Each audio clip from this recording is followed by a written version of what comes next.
આમોદનગરમાં તસ્કરોનો આતંક સામે આવ્યો છે। જ્વેલર્સ અને રહેણાંક મકાનને ટાર્ગેટ બનાવ્યા છે। કાવેરી જ્વેલર્સ બે નામની દુકાનમાંથી ચોરી કરી છે। 4 કિલો ચાંદીની ચોરી કરી ચોર ટોળકી ફરાર થઈ છે।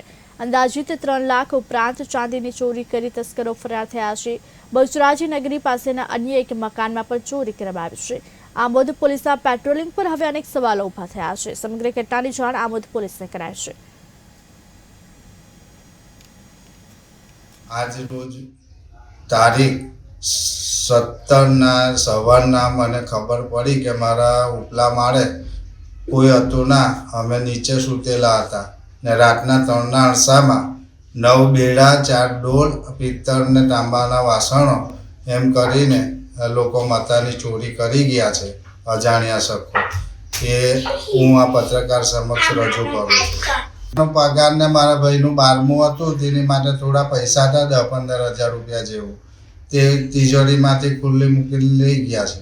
આપણે રાતે પેલા શટર તૂટી ગયા હતા ચોરી કરવા આવ્યો ને એટલે 3-3:30 બાળકો ફોન આવ્યો ભાઈબંધનો કે તમારું શટર પેલું તૂટલું છે એટલે આવે ને તમે જોઈ લો। એટલે અમે અહીં આવ્યા દોડતા આવે જોયું કે અમારું શટર પેલું તૂટી ગયું છે ને તે બહાર કાચ પર જે ડબ્બા મૂકેલા હતા એટલે આ ડબ્બા પેલા ચોર લઈ ગયો। 12 ડબ્બાની ચોરી થઈ અને ચાંદીની બધી વસ્તુ હતી પેલા બીટીઓ